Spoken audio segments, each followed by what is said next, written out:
एकेकाळी युरोप आणि अमेरिकेतील औद्योगिक प्रगतीचे प्रतीक मानले जाणारे रासायनिक प्रकल्प आता जगाच्या दुसऱ्या कोपऱ्यात, विशेषतः भारतासारख्या विकसनशील देशांकडे आपला मोर्चा वळवत आहेत.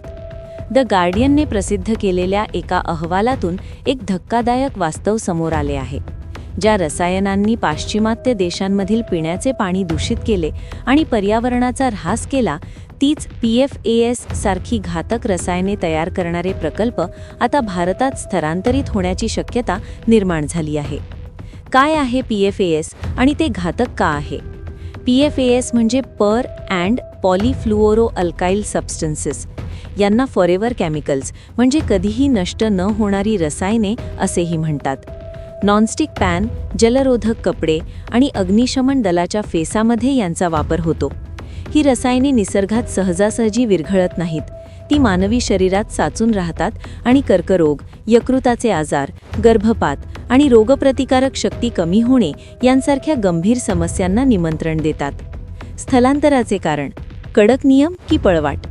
युरोप आणि अमेरिकेमध्ये पर्यावरणाबाबतचे नियम अत्यंत कडक झाले आहेत. तेथील न्यायालयांनी अशा कंपन्यांना अब्जावधी डॉलर्सचा दंड ठोठावला आहे. जमिनीखालील पाणी दूषित केल्यामुळे या कंपन्यांवर तिथे बंदीची टांगती तलवार आहे. या कडक नियमांपासून वाचण्यासाठी आणि स्वस्त कामगार आणि शिथिल पर्यावरण नियमांचा फायदा घेण्यासाठी या कंपन्या आता भारताकडे वळत आहेत.